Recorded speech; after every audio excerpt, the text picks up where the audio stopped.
करते हैं एक्सरसाइज 8.1 से क्वेश्चन नंबर 9। तो क्वेश्चन नंबर 9 के अंदर कह रहा है in parallelogram ABCD 2 points P and Q are taken on diagonal BD such that DP is equal to BQ show that APD is congruent to triangle CQB। पहले हम इसको देखते हैं इस फर्स्ट पार्ट को। तो यहाँ पे एक पैरेललोग्राम दिया हुआ है ABCD और यहाँ पे ये जो DP है वो BQ के बराबर है और इसके अंदर हमें ये प्रूफ करना है कि जो APD है ये कॉन्ग्रुएंट है CQB के और फिर APCQ के बराबर है और जो AQB है ये कॉन्ग्रुएंट है CPD के। जो ट्राइंगल CPD है ये दोनों कॉन्ग्रुएंट है और AQ और CP ये बराबर है और APCQ ये पैरेललोग्राम है। मतलब जो इसके अंदर एक क्वाड्रिलेटरल दिया हुआ है APCQ ये एक पैरेललोग्राम है।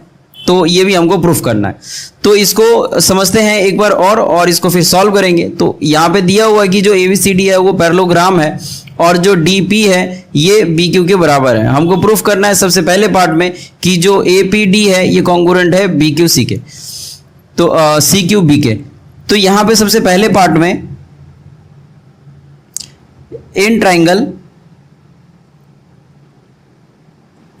APD एंड ट्राइंगल CQB, तो इस दोनों ट्राइंगल के अंदर यहाँ पे हम पहले एंगल को एक नाम दे देते हैं कि इसको एंगल 1 मान लेते हैं और इसको एंगल 2 मान लेते हैं और इस दोनों ट्राइंगल को हमें कॉन्ग्रुएंट प्रूफ करना है। तो इसके लिए यहाँ पे हम ये बोल सकते हैं कि जो एंगल 1 है ये एंगल 2 के बराबर है। और क्यों है? क्योंकि ये ABCD पैरेललोग्राम है। तो पैरेललोग्राम में ये जो BD है ये ट्रांसवर्सल हो गया, तो ये वाला जो साइड है इस साइड के पैरेलल है और ये ट्रांसवर्सल है। तो ट्रांसवर्सल से जो एंगल 1 है वो एंगल 2 के बराबर हो रहा है ऑल्टरनेट एंगल से। तो यही चीज़ हम यहाँ पे लिख देंगे कि जो AD है ये पैरेलल हो रहा है BC के। तो AD और BC ये पैरेलल है, मतलब ऑल्टरनेट एंगल बना रहा है। जो एंगल 1 और एंगल 2 है ऑल्टरनेट एंगल। और यहाँ पे जो AD है वो CB के बराबर हो रहा है, AD और CB। और ये क्यों हो रहा है? क्योंकि ये अपोजिट साइड है पैरेललोग्राम का। तो यही बात हम यहाँ पे लिख लेते हैं, अपोजिट साइड ऑफ पैरेललोग्राम। और जो DP है ये दिया हुआ है BQ के बराबर। तो DP और BQ, यहाँ पे ये DP है और ये BQ है। तो यहाँ पे हम देख रहे हैं कि जो ये ट्राइंगल है इसमें हमने ये साइड लिया है और ये साइड लिया है, इस दोनों साइड के बीच में हमने यहाँ पे ये एंगल लिया है। अच्छा, यहाँ पे हमको एक चीज़ लिखना है कि ये गिवन दिया हुआ है इसीलिए हमने ऐसा लिखा है। तो therefore triangle APD is congruent to triangle CQB। तो यहाँ पे हम कंडीशन को समझते हैं। तो ये साइड है और ये साइड हमने लिया और बीच में एंगल है। तो एक हमने BQ लिया है, फिर हमने CB लिया है और उसके बीच में हमने एंगल 2 लिया है। अगर हम इस ट्राइंगल में भी देखें तो हमने AD लिया है, DP लिया है और इसके बीच में एंगल। तो इसका मतलब साइड एंगल साइड यहाँ पे लगेगा जिसकी वजह से ये दोनों ट्राइंगल कॉन्ग्रुएंट हो जाएंगे। अब इसका सेकेंड पार्ट करते हैं। सेकेंड पार्ट में ये कह रहा है कि जो AP और CQ है ये बराबर होंगे, AP और CQ।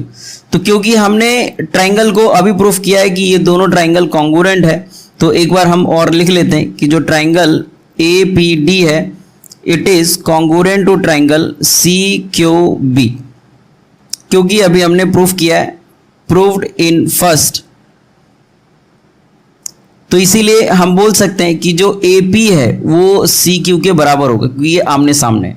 तो AP is equal to CQ, क्योंकि दोनों ट्राइंगल कॉन्ग्रुएंट हो चुके हैं। तो अब ये बात हम लिख सकते हैं कि CPCT से इनको हम बराबर बोल सकते हैं। तो AP और CQ ये दोनों बराबर हो गए।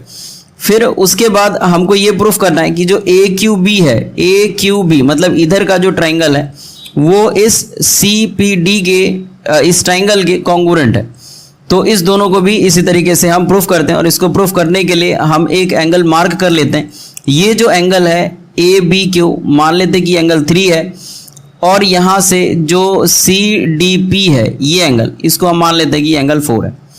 तो अब इस थर्ड क्वेश्चन के अंदर, मतलब थर्ड पार्ट के अंदर, in triangle AQB and triangle CPD and triangle CPD तो इस चीज़ के अंदर मतलब इस दोनों ट्राइंगल के अंदर जो एंगल 3 है ये एंगल 4 के बराबर है।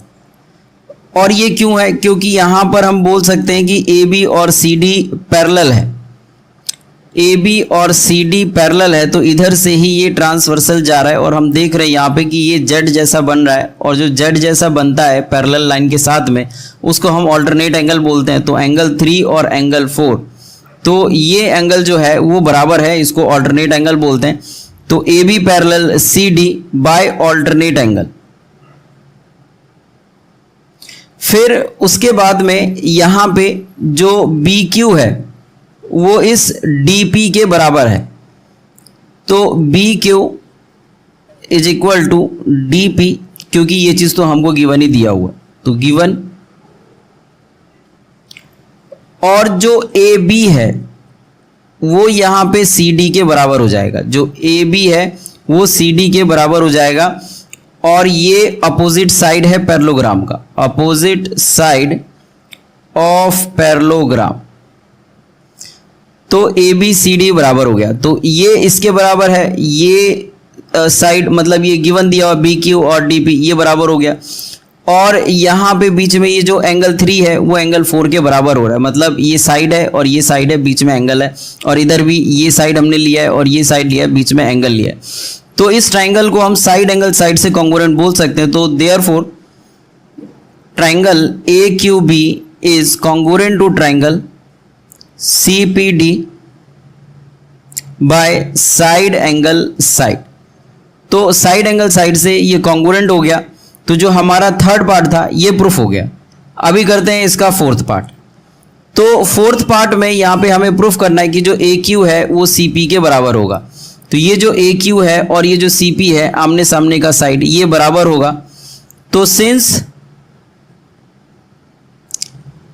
जो ट्राइंगल ए क्यू बी है ये कॉन्ग्रुएंट है ट्राइंगल सी पी डी के, अभी हमने प्रूफ किया, प्रूव्ड अबव। तो देयरफॉर हम ये बात बोल सकते हैं कि जो ए क्यू है ये सी पी के बराबर होगा by C P C T, क्योंकि कॉन्ग्रुएंट हो चुका है। तो ये जो साइड है ए क्यू और सी पी ये इसका पार्ट ही है, इसका साइड है, तो इसीलिए सी पी सी टी से ए क्यू और सी पी बराबर हो जाएगा सी पी सी टी। अब करते हैं इसका फोर्थ पार्ट, फिफ्थ पार्ट। तो फिफ्थ पार्ट के अंदर हमें यह प्रूफ करना है कि ए पी सी क्यू एक पैरेललोग्राम है। तो अगेन सिंस जो ए पी है ये सी क्यू के बराबर है, ये हमने सेकंड में प्रूफ कर लिया, प्रूव्ड इन सेकंड। और जो ए क्यू है and A Q is equal to C P, ये चीज हमने अभी अभी प्रूफ किया है फोर्थ में, प्रूव्ड इन फोर्थ। तो सेकंड में ए पी सी क्यू के बराबर है और फोर्थ से ए क्यू और सी पी ये भी बराबर है। तो अगर सामने सामने का जो साइड है दोनों pair, both pairs are equal, तो हम ये बोल सकते हैं कि जो ए पी सी क्यू है, ए पी सी क्यू ये एक पैरेललोग्राम हो सकता है। तो that is both pairs of opposite sides are equal, therefore APCQ is a parallelogram। तो अगर आमने सामने का साइड यहाँ पे ये बराबर हो गया है तो हम इसको बोल सकते हैं APCQ एक पैरेललोग्राम है। तो ये जो फिफ्थ पार्ट है इसका क्वेश्चन नंबर 9 का इसे भी हमने सॉल्व कर लिया। तो इस तरीके से जो क्वेश्चन नंबर 9 है हम इसको सॉल्व